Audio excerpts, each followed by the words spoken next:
starting in 3, 2. Okay, 3, 2, 1.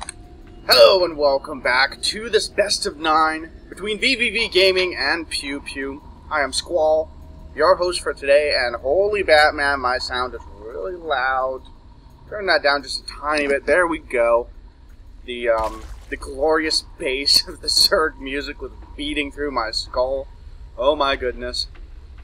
So, for this game number 7, we've got Twinkies. That is a fantastic name. And once again, of course, we do have Tough representing Team Aspire. And, yeah, in the last match, we saw him take on Proficient in a pretty intense and long, just macro game. I think it was like 28 minutes or something. Felt like it was a lot longer than that, though, to be honest. And Tough just kept up with his macro, kept his economy strong. And even though he didn't have the best army engagements ever, he did manage to eventually push Proficient back and defeat him. So well done, Tough. PewPew is currently up 4-2. So if Tough wants to get a win in the set for VVV, he needs to win 3 games in a row. So that's no small feat. He does have a little bit of a mountain to climb, but if anyone can do it, it's Tough, because he's pretty darn fantastic. So it looks like he's going to gear up for a 1-max gasless FE or fast expand, if you prefer me to say as many words as possible, as opposed to being very a syllable conservationist, as it were, where I try to use as few syllables as possible in order to make sure that the rest of the world has enough syllables. Or I can just talk however I please, because I'm the caster. And, you know, in the previous match I did talk a lot about how it's really important to, you know, be able to use words with as few syllables as possible, so that way you can communicate the same thing in an efficient manner. But I was thinking about, like, this is the early game, and there's really not a lot going on, so I should really see about using the most expressive and eloquent words possible, because, well, I kind of need to kill time until something actually happens. So Twinkies is taking a gas, so this is something. This is not the get up to 3 bases and take no gases at all. And this is kind of getting a little bit more in style recently, where Zerg will actually get the gas a little bit sooner than in the past, and get Zergling speed quicker. This lets them, you know, potentially turn on the aggression, you know, get map control, that kind of thing. And it's kind of cool to see, you know, these wonderful evolutions of the metagame, where things change and shift and alter. It is a dynamic beast, the metagame, if you didn't know. If you weren't aware. Okay, for anyone who hears metagame and they're like, well, what's that? I don't know, whatever. When we say metagame, we refer to the way that Starcraft is typically played. And the thing is, that changes over time. For example, very early on in Starcraft 2 Lives, as there's a cancelled fine call with Volvo Core, very early on in Starcraft 2's life, the vast majority of games were one-base affairs. You would have one base, you'd make a bunch of buildings, you'd make units, you'd go attack. You know, not very many people expanded by getting an additional base, right? And people just hadn't figured out how to do it safely at that point. But over time, people figured out, you know, okay, well, if I don't take gases right away, I get a single bunker, and I expand, I can get a barracks up pretty quick. Or not, excuse me, not a barracks, a bunker up pretty quick. And then I should be able to defend any, like, Zergling aggression that comes my way, right? You know, and then I have this fully walled, I can put the depot up, and then this bunker shoots up and kills any Zerglings here. And if there's, like, just way too many here, I could just lift off the command center and evacuate, right? You know, and things like this. So the metagame refers to the way in which the game is played.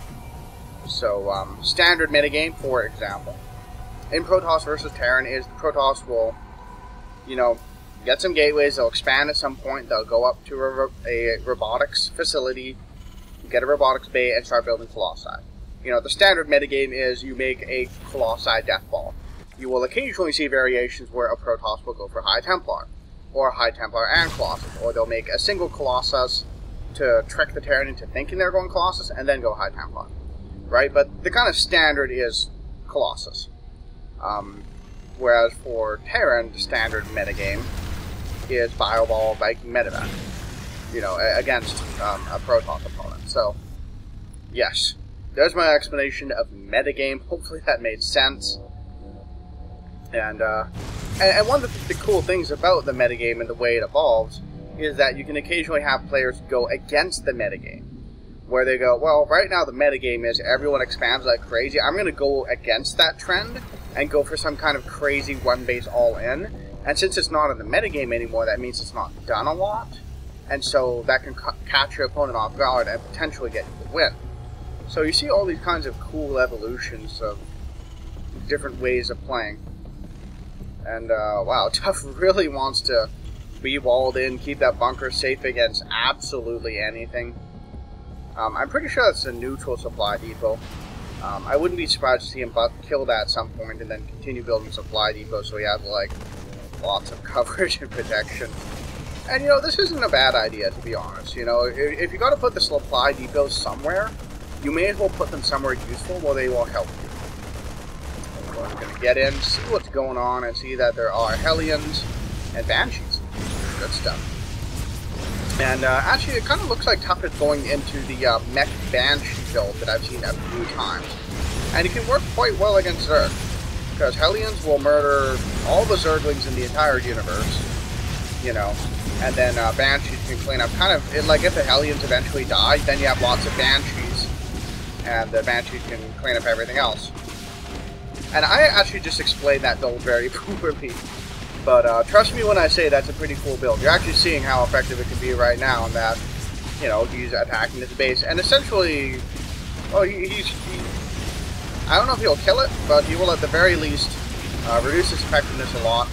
Quite a few Zerglings coming up, but again, that's quite a few Hellions, and Hellions are really good against Zerglings. And Twinkies is not repositioning his Squallcasting to take out the Banshees. And, well, that's not very good for him, because Patry is very slowly dying. More Hellions streaming to the front. This one making a few friends along the way, which he promptly kills. And Twinkie's definitely in a little bit of trouble, has lost quite a few workers, and is behind in food in actually every regard. And yeah, Tough in a very commanding position, kills the third. And at this point, Twinkie's either has to try to catch up by rebuilding his base and being behind for a really long time, or he's going to try to build up for some kind of all-in. And I think those are really the only two options, and the whole, like, try to catch up by rebuilding thing always kind of sucks. But he does manage to clean up those Hellions, but these two Banshees will be able to kill quite a lot of stuff for a long time. And it looks like Twinkie's just going to go for the counterattack, but what are you going to do against a wall this thick? I don't know, man. I mean, you got some Banelings, but and I feel a sneeze coming on. That would be horrible right now. Oh, man. Banshee's gonna keep doing damage, and how many drones have been killed now? Well, the number keeps on climbing. The drones get out of there. And I don't know, maybe Twinkies has forgotten that you can reposition Spore Crawlers. I mean, yes, the Banshees can deal damage to them while they're rooting, but they root pretty quick. You know? So you should definitely move them. If nothing else, to get you vision of the Banshees so your Queens can deal damage to them. Zergling's cruising on NC. Nope, there is no third. We'll probably go in here soon, but this just looks so defended. I really don't know what he can do at this point. There aren't any units in the bunker, actually, so if everything here dies, the Lings and Banelings will be able to crash through everything eventually. But, okay, there's 3 Marines up top, so they'll be able to deal with that. And these Banelings do not have speed, and that will make them considerably less effective against Hellions, because, well, Hellions are pretty quick, man. 4.25. Are they actually faster than Speedlings? No. Okay, good. I didn't think they were. That would have been weird. Speedlings are really fast. And, yeah, Twinkie just can't do anything against these, Banshees. Just doesn't know how to deal with this, apparently. Isn't even focus firing them, so where he could have killed 1, he will kill 0. And, at this point, Tough has tripled his supply, and I think it's just a matter of time before Twinkie just GG's out of frustration. Tough sending even more Hellions up to the front. Does have +1 attack on them now. Doesn't have blue flame. You know, that would certainly be beneficial, but even so, dealing a lot of damage. And it looks like those Banshees may have been cleaned up. Oh, never mind, it's back over here. Sergeant Banshee using up the entire Terran Dominion supply of Backlash rockets and winning the game. So, yeah, thanks guys for watching. Hope you enjoyed that. Aspire is now at 3-4 versus PewPew.